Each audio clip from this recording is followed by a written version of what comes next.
자영업 순위를 보니까 1위가 뭔지 아세요? 통신업입니다. 우리 핸드폰 개통하는 거 있죠?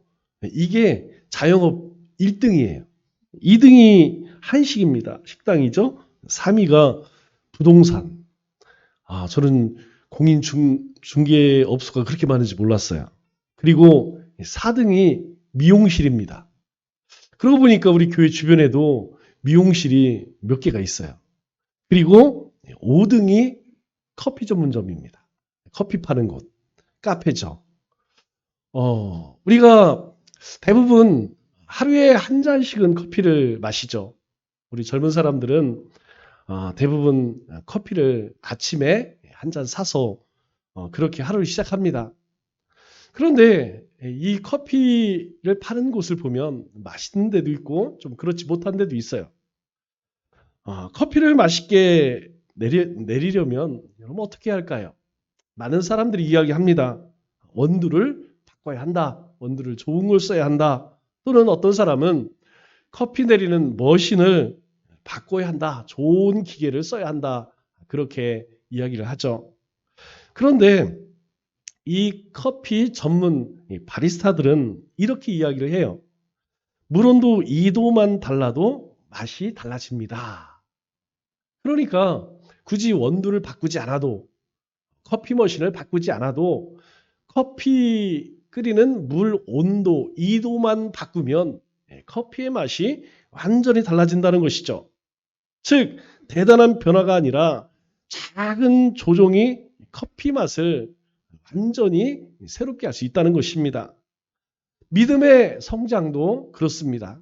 또 교회의 성장도 마찬가지입니다. 교회는 거대한 기적 하나로 바꾸는 것이 아니라 그리스도께 맞춰진 작은 조정으로 자란다는 것이죠. 다시 이야기해서 0점을 잘 맞춰야 한다는 것이죠. 이 0점을 잘 맞춰지면 그 조그만 미세한 조종이 우리를 새롭게 변화시킨다는 것입니다. 교회와 그리스도인은 어느 날 갑자기가 아니라 꾸준한 자람으로 변화된다는 것입니다. 어거스틴은 기독교를 비웃던 사람이었습니다. 그런데 이 어거스틴, 이 사람은 이 초대교회 때에 기독교의 교리를 체계화하고 완성한 사람이에요. 당시에 굉장히 이단이 많았습니다. 그런 이 어거스틴이 어떻게 해서 이렇게 기독교의 교리를 체계할 수 있었느냐? 그가 변화된 날은 거대한 기적을 경험한 날이 아니었습니다.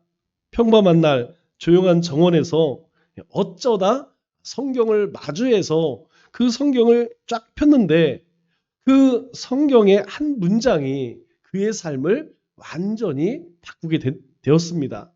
그 말씀이 여러분들 잘 아시는 로마서 13장 13절 14절 말씀입니다. 이 말씀을 읽는 순간 어거스틴은 전율을 느꼈다고 그래요. 왜냐하면 이 말씀이 자기에게 하는 말씀이었기 때문이죠. 낮에와 같이 단정히 행하고 방탕하거나 술 취하지 말고 음란하거나 호색하지 말며 다투거나 시기하지 말고. 왜냐하면 이 어거스틴이 이런 삶을 살았습니다. 아주 허랑방탕한 삶을 살고 있었죠. 그런데 이러한 삶을 살지 말고 오직 주 예수 그리스도의 옷을 입고 정욕을 위하여 육신의 일을 도모하지 말라. 이 말씀을 읽는 순간 이 어거스틴은 그 삶 전체가 완전히 뒤바뀌었어요. 저에게도 하나님이 주신 아주 특별한 말씀이 있습니다. 저는 하나님 앞에 목사가 되려고 그때는 잘 몰랐어요. 고등학교 때 누가 뭐 가르쳐 주는 사람이 있었겠습니까? 없었어요. 그냥 교회 열심히 다니고 신앙생활 하다 보니까 목사가 되겠다 이런 마음을 먹었는데 길이 열려지지가 않는 거예요. 그래서 이 길이 내 길이 아닌가 보다. 그래서 저는 열심히 사회생활을 했습니다. 직장생활에서 또 주말에는 교회에서 열심히 일을 했어요. 그런데 어느 날 하나님께서 예레미야 1장 5절 말씀을 듣게 하셔요. 지금은 잘 하지 않지만 예전에는 교회에서 해마다 1월 달에 부흥회를 했습니다. 신년 대부흥회, 신령 대부흥회. 그래서 1년에 한 번, 두 번은 거의 꼭 했죠. 이 신년 부흥회 때에 강사 목사님을 통하여서 이 예레미야 1장 5절 말씀을 딱 듣는 순간에 어떤 생각이 들었냐면 하나님께서 저를 부르셨던 그 생각이 나는 거예요. 하나님의 소명이 다시 생각이 나는 거예요. 이미 결혼을 하고 직장을 다니고 자녀를 두었는데 하나님께서 이 말씀을 주시는 순간 내가 이러고 있을 것이 아니고 하나님께서 나를 부르신 그 소명을 쫓아 살아야겠다. 그래서 그날부로 목사님을 찾아갔어요. 그랬더니 그 다음날 목사님이 제 손을 잡고 신학교에 입학을 시켰습니다. 이 말씀이 제 삶을 완전히 바꾼 것이죠. 어거스틴은 이 로마서의 말씀으로써 삶의 방향의 변화가 그의 일생을 바꿨던 것입니다. 오늘날에도 그리스도인의 변화는 마찬가지입니다. 위대한 삶의 변화는 거대한 이벤트가 아니라 하나님의 말씀의 깨달음으로부터 시작된다는 것이죠. 그래서 말씀을 붙들고 나누는 삶을 살아야 합니다. 왜냐하면 우리가 그렇게 하나님의 말씀을 붙들고 살다 보면 나도 모르는 어느 날 우리의 삶이 하나님의 권능의 손에 붙들려 쓰임받게 된다는 것이죠. 교회는 건물의 규모, 헌금의 규모, 그리고 프로그램의 다양성으로 자라는 것이 아닙니다. 성도는 주님께서 우리에게 주신 직분을 통하여서 믿음의 장성한 사람으로 그리스도의 장성한 데까지 자라가는 것이죠. 그래서 오늘 사도 바울은 우리에게 이렇게 선언합니다. 14절, 15절 말씀을 보니까 우리가 다 하나님의 아들을 믿는 것과 아는 일에 하나가 되어 온전한 사람을 이루어 그리스도의 장성한 분량이 충만한 데까지 이르리니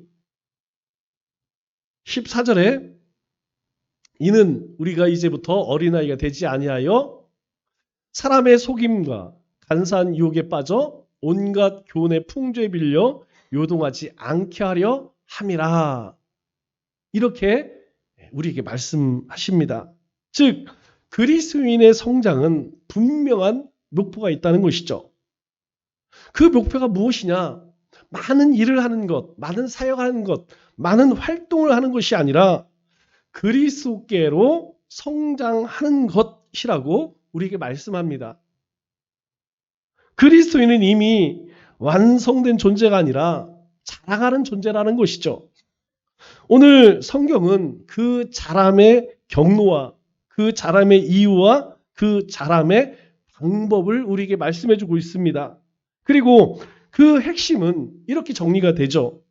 그리스도께서 주신 직분을 통해서 교회는 진리로 자라고 사랑으로 균형을 잡아간다라는 것입니다. 그러면 주님께서 우리에게 직분을 주신 이유는 무엇일까요? 11절 말씀을 보니까 이렇게 말씀합니다. 어떤 사람은 교회 안에는 많은 사람들이 있습니다. 그런데 이 모든 사람들에게 동일한 직분을 주신 것이 아니고 어떤 사람에게는 사도로, 또 어떤 사람은 선지자로, 또 어떤 사람은 복음을 전하는 자로, 어떤 사람은 목사와 교사로 삼으셨으니 라고 이 직분의 종류에 대해서 나열을 합니다. 하지만 이 바울이 의도하는 것은 무엇일까요?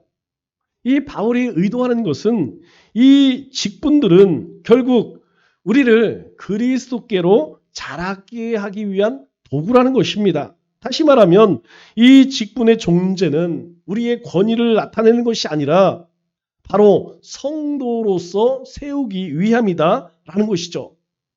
많은 사람들 가운데에 직분을 가진 사람 가운데에 그런 사람들이 적지 않습니다. 이 직분을 통하여서 자기 자랑을 하거나 자기 만족을 위하거나 또는 그 힘을 행사하기 위해서 직분을 받으려는 사람들이 있어요. 그런데 그것이 아니라는 것이죠. 왜냐하면 우리가 그런 직분을 받기 이전에 우리는 모두는 평신도였습니다. 지금 역시 직분이 없이 평신도로 섬기는 많은 분들이 있죠. 이 평신도는 뭘까요? 평신도는 신분이 바뀌어진 사람들입니다. 예전에는 우리가 죄와 사망의 종이었죠. 그러나 이제는 그렇지 않다는 것입니다. 이제는 거룩한 하나님의 백성이 되었다는 거예요. 우리 모두는 하나님의 사람으로 신분이 변화된 존재들입니다. 그래서 12절에 우리에게 뭐라고 말씀하십니까? 이는 성도를 온전하게 하여 봉사일을 하게 하며 그리스도의 몸을 세우려 하심이라. 즉 우리 모두에게 하나님이 직분을 주신 이유는 분명합니다. 그 직분이 무엇이냐? 첫째는 우리로 진리에 경고히 서도록 하기 위함이라는 것이죠. 진리에 분명히 서기 위하기 위해서 우리에게 직분을 주셨다는 겁니다. 그러면 직분 없으면 모를까요? 아닙니다. 조금 다르죠. 우리가 아이를 낳기 전에는 부모의 마음을 잘 몰라요. 부모님이 나를 어떻게 키웠는지 잘 모릅니다. 그냥 부모님이 나를 위해서 이렇게 키웠구나. 그렇게 알기는 하지만 잘 모르죠. 그러나 아이를 낳아서 아이를 키워보면 압니다. 마찬가지라는 것이죠. 우리가 어떤 직분을 받게 되면 이 진리를 더욱 깊이 알게 된다는 것이죠. 즉, 왜 주님께서 나를 위해서 그러한 일들을 행하셨는가? 왜 이 땅에 오셨는가를 더 깊이 알게 된다는 것이죠. 또 한 가지는 교회가 그리스도의 몸으로 기능하도록 우리에게 직분을 주셨다는 거예요. 즉, 교회는 목적이 있습니다. 우리 한 사람에게도 하나님 주신 사명이 있다는 것이죠. 그 역할을 잘 감당하라는 것입니다. 모든 그리스도인에게 주신 기능이 무엇이냐? 바로 세상의 빛과 소금 되는 것이죠. 또 교회 안에서 한 사람 한 사람에게 준 그런 역할들이 있습니다. 사역이 있다는 것이죠. 그것을 잘 감당하기 위해서 우리에게 직분을 주셨다는 거예요. 또 한 가지는 교회가 자기의 분량을 넘어서 성장하도록 직분을 주셨다는 것입니다. 우리가 직분 없어도 신앙생활을 할 수 있어요. 그러나 직분을 맡게 되면, 우리가 어떤 사역을 맡게 되면 적어도 우리는 그 사역을 위해서 많은 기도를 하게 되고 헌신을 하게 되고 또 그것을 잘하기 위해서 온전히 감당하기 위해서 많은 노력들을 하게 되죠. 그 직분이 결국 자기를 성장시킨다는 것입니다. 성도는 하나님께서 임명해 주신 직분을 통해서 잘하게 된다는 것이죠. 건축가는 다른 사람들의 집을 지는 설계를 하는 사람입니다. 이 설계사가, 건축가가 만일 집을 짓는다고 한번 생각하면, 여러분, 이 건축가가 1년에 몇 채나 짓겠습니까? 그러나 그가 그렇게 영역별로 전문화한다면 한 번에 여러 채를 지을 수 있죠. 자신이 직접 집을 짓는 것보다 잘 설계를 하여서 그걸 영역별로 잘 나누게 되면 1년에도 수백 채도 질 수 있게 되는 것입니다. 오늘날 교회는 초대교회의 사역 방법을 잘 배워야 합니다. 우리에게는 하나님의 청사진을 제시하고 서로 집을 지을 수 있도록 훈련시키는 지혜가 필요하죠. 사도 바울은 어떻게 했습니까? 사도 바울은 분명한 하나님이 주신 사명이 있었어요. 그것은 이방인들에게 또 임금들에게 복음을 전하는 것이었죠. 그런 그 일을 하기 위해서 많은 사역자들을 훈련시킵니다. 그들이 누구예요?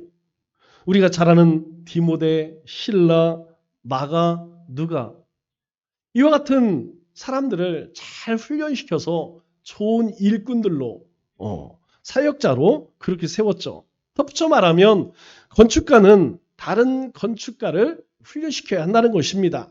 이를 바꿔 이야기하면 장로가 장로를 낳고 권사가 권사를 낳는다는 것이죠. 여러분 왜 그렇습니까? 우리는 평신도 때에 교회 안에 직분자의 사역하는 모습을 봅니다. 그것을 보면서 꿈을 꾸죠.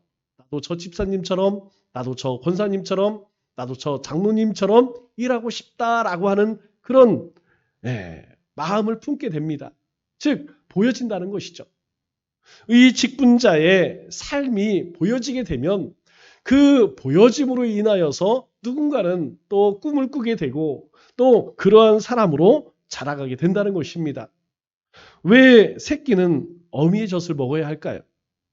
그것이 가장 성장의 자연스러운 방법이고 그렇지 않으면 성장할 수 없는 것이죠. 여러분 아무리 분유가 좋다고 하지만 모유보다 더 좋을까요? 영양가 면에서도 비교가 되지 않지만 이 엄마가 자녀를 안고 젖을 먹일 때에 그 아이는 정서적으로 또 육체적으로 온전히 자라는 것입니다. 바로 여기에 부흥의 원리가 있다는 것이죠. 사도 바울은 그래서 13절에 이렇게 말합니다. 우리가 다 하나님의 아들을 믿는 것과 아는 일에 하나가 되어. 두 가지 중요한 얘기를 하죠. 하나님의 아들을 믿는 것과 예수님을 믿는 것과 아는 일. 그럴 때에 온전한 사람을 이루어 그리스도의 장성한 분량에 이를 수 있다라고 말씀합니다.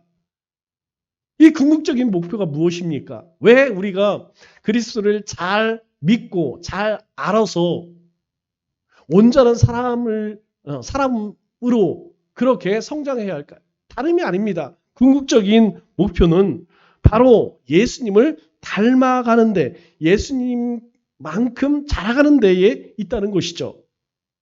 그래서 먼저는 목회자가 성숙해야 합니다. 목회자가 자라서 성숙해야 하고 그 다음에는 중직들이 자라고 성숙해야 합니다. 그런 다음에야 이 교회 모두가 동일한 성장을 가져다 줄 수 있는 준비를 할 수 있게 되는 것이죠. 왜 우리가 배우고 확신한 일에 거해야 합니까? 왜 우리가 솔선수범해야 합니까? 바로 하나님의 나라는 교회는 그렇게 세워져 가는 것이죠. 그러면 그 직분의 목표가 무엇입니까? 우리 12절 말씀을 보니까 세 가지를 이야기하죠. 첫째는 성도를 온전케 하며 또 봉사일을 하게 하며 그리스도의 몸을 세우려 함이라 라고 이야기하고 있어요. 여러분 여기서 이야기하는 온전함이란 뭘까요? 완전함을 이야기할까요? 그게 아닙니다. 완전 무결함이 아니라 바로 균형을 이야기하는 것이죠. 신앙에는 이 균형이 참 중요합니다. 즉 영성과 지성. 많이 아는 것만큼 영적인 하나님과의 관계도 잘 이루어져야 한다는 것이죠. 많이 알지만 이 영성이 없으면 여러분 힘듭니다. 힘들어요. 마찬가지로 영성은 있지만 아는 게 없어. 힘듭니다. 자꾸 다른 사람들과 다툼이 일어나게 되죠. 엉뚱한 소리 하게 되는 것입니다. 그리고 다른 사람을 자꾸 정죄하게 돼요. 그래서 본인도 피곤하고 다른 사람도 힘들어요. 그래서 우리는 이 영성과 지성이 균형을 잘 이루어져 가야 됩니다. 우리 열심히 기도해야 됩니다. 기도하는 만큼 말씀을 읽어야 됩니다. 하나님의 뜻이 어디 있는지 그리고 그 뜻대로 살아갈 수 있도록 우리는 영적인 힘을 키워야 한다는 것이죠. 마찬가지로 믿음과 동일하게 행함도 있어야 합니다.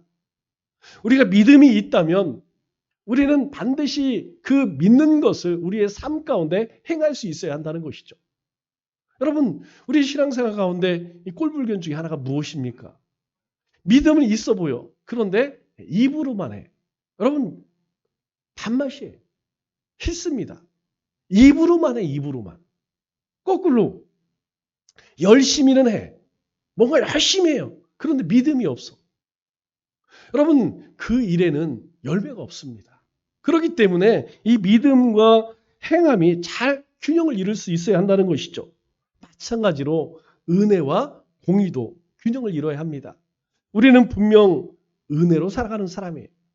그럼 은혜로 살아간다고 해서 그냥 마음대로 그렇게 살아도 될까요?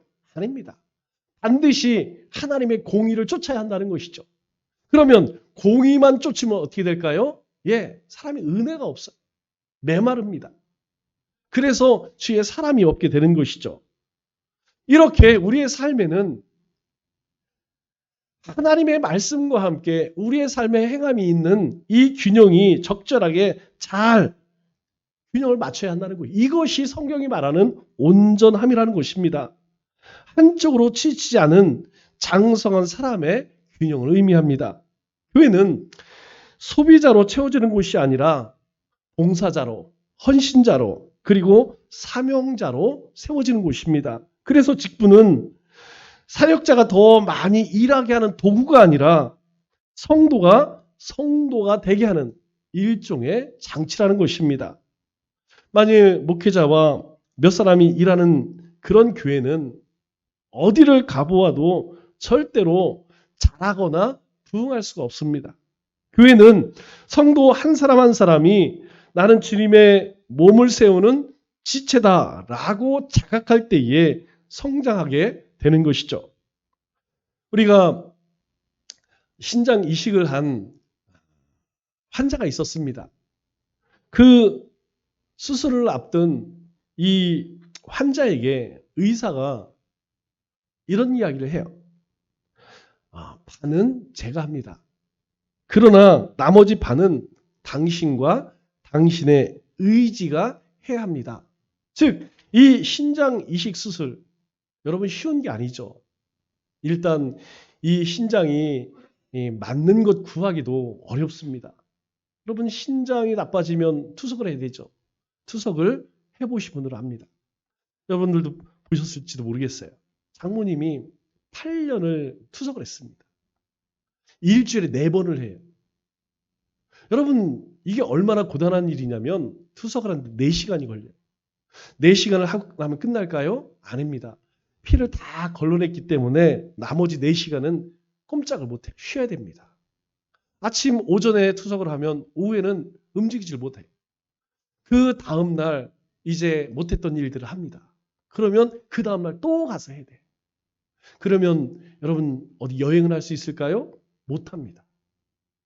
왜냐하면 자기에 대한 정보가 다니는 그 병원에 다 기록이 있기 때문에 다른 병원에 가서 투석을 하려고 하면 그 자료들을 다 가지고 와야 돼요. 여기서 사시다가 부산을 갔다 투석 받아주질 않습니다. 만일 투석하다 잘못되면 책임을 져야 하기 때문에 안 해줘요. 못 갑니다. 그 날부터 투석을 하는 순간부터 어디를 다닐 수가 없어요. 어떤 일을 할 수가 없습니다. 그러면 혈관은 어떻게 될까요? 여러분 투석하시는 분들 혈관을 보세요. 너무 안타까워요. 유일한 길은 무엇이냐? 이 신장을 이식하는 건데 이 이식하는 것도 보통 어려운 것이 아닙니다. 설사 했다 할지라도 이것이 잘 내 몸이 되기 위해서는 많은 시간이 필요해요. 그리고 했다 할지라도 얼마나 갈까요? 여러분 이식을 했다 할지라도 10년 지나면 또 문제가 생겨요. 그래서 이 신장 이식하는 환자에게 의사는 모든 의사들이 그 얘기를 한대요. 수술은 제가 합니다. 그러나 이 수술이 온전하게 되기 위해서는 당신과 당신의 의지가 필요하다. 이렇게 얘기한다는 것이죠.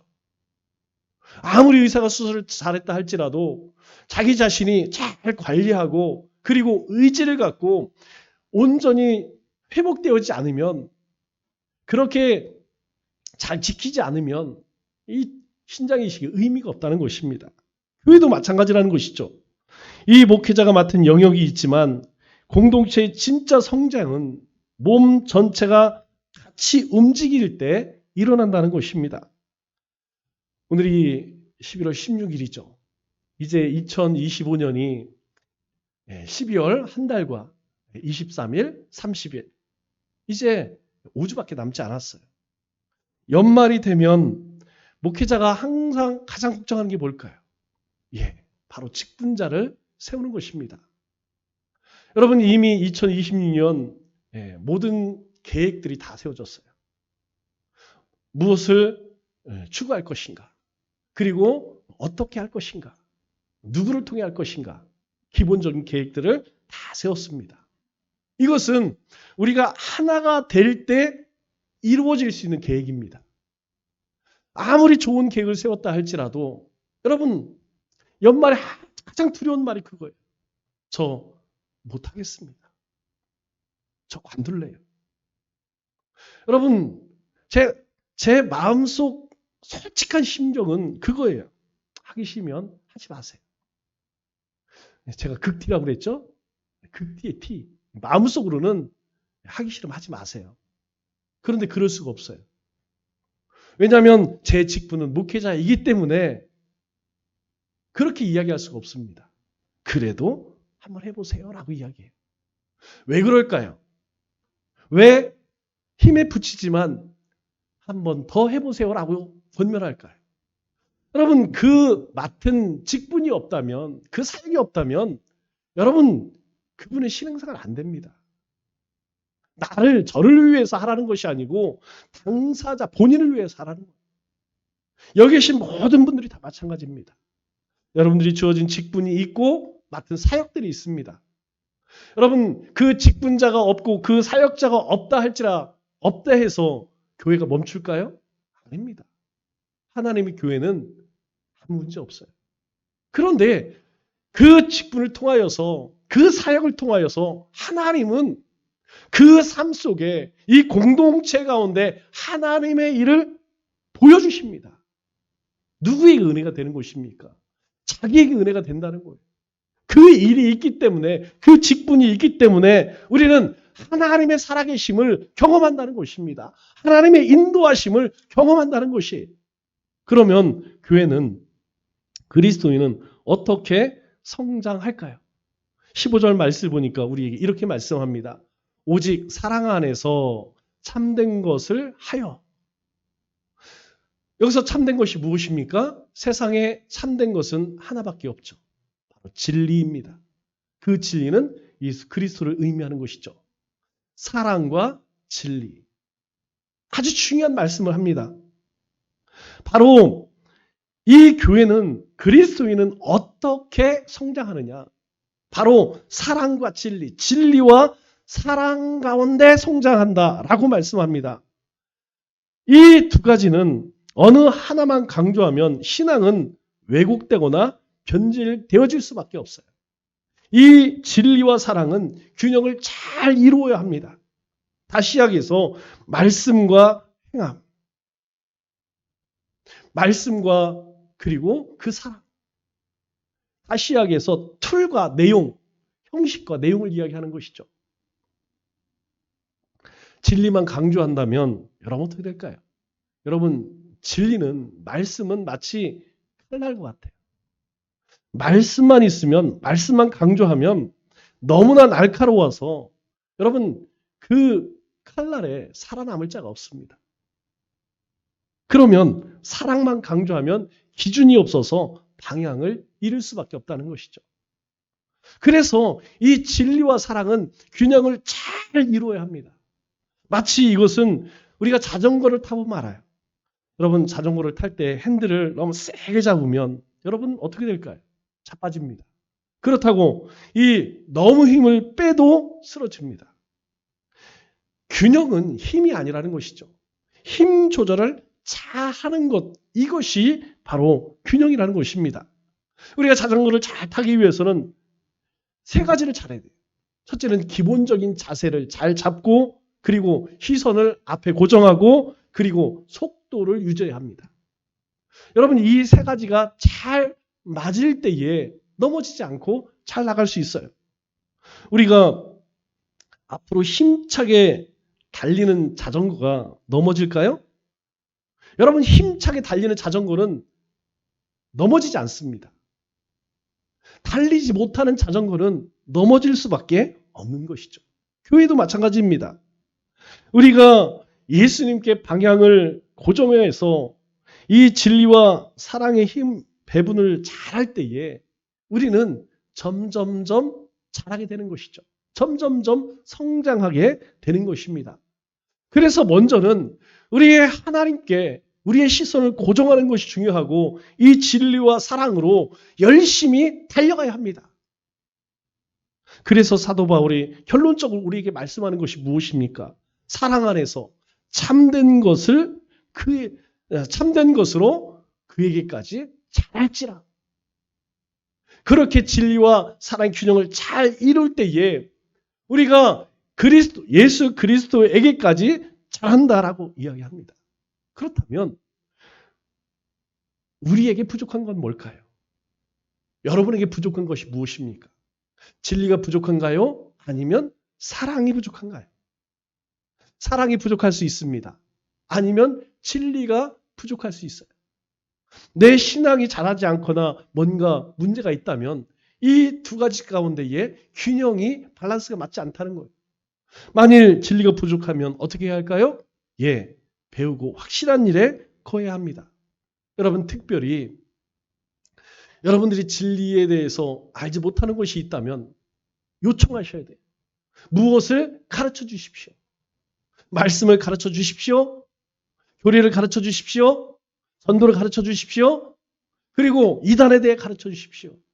기도에 대해 가르쳐 주십시오. 요청해야 돼요. 요즘에는 유튜브를 통해서 많이 배우죠. 제가 여러분들에게 늘 경고 말씀드립니다. 여러분, 제 기준으로 볼 때에 70%, 7할, 8할은 다 헛소리예요. 너무나 왜곡된 말씀을 많이 전한다는 것이죠. 그런데 많은 사람들이 봅니다. 많은 사람들이 지지해요. 왜? 그 말씀이 너무 좋거든. 왜 좋을까요? 이렇게도 괜찮아, 저렇게도 괜찮아 라고 이야기해요. 주님이 그렇게 말씀하셨을까요? 아닙니다. 망하는 지름길이에요. 잘못된 것으로 배우게 되면 여러분 그것은 잘못된 길을 가게 됩니다. 만일 내 안에 사랑이 없다면 여러분 어떻게 해야 할까요? 사랑이 부족하다면 우리는 예수 그리스도를 더 깊이 묵상해야 돼요. 예수님이 나를 위해서 무엇을 하셨는지, 왜 오셨는지. 여러분 이 예수님을 묵상하지 않고는 우리가 사랑을 행할 수 없습니다. 사랑하는 척은 할 수 있어요. 그러나 마치 부모가 자식을 위해서 목숨을 내어줄 수 있는 그런 사랑하기는 어렵다는 것이죠. 우리가 그 사랑을 알기 위해서는 우리가 주님을 내가 경험해야 합니다. 그리고 내가 그 사랑을 행해야 돼요. 공동체 안에서도 행하고 세상에 나아가서도 그 사랑을 실천하게 되면 바로 이 진리와 사랑으로 균형을 잡을 수 있게 되는 것입니다. 말씀을 맺겠습니다. 교회는 이미 완성된 공동체가 아니라 자라가야 할 유기체입니다. 그리고 그 성장은 그리스도께서 주신 직분을 통해 이루어진다는 것입니다. 우리는 단지 교회를 다니는 회중이 아니라 그리스도의 몸을 함께 세워나가는 지체라는 것이죠. 그리고 성장은 우리의 태도의 변화로 시작된다는 것입니다. 그러므로 우리에게 주신 직분을 통해서 진리와 사랑 안에서 그리스도의 장성한 분량에 이르기까지 자라는 우리 믿음의 권속들 다 되시기를 주님의 이름으로 축원합니다.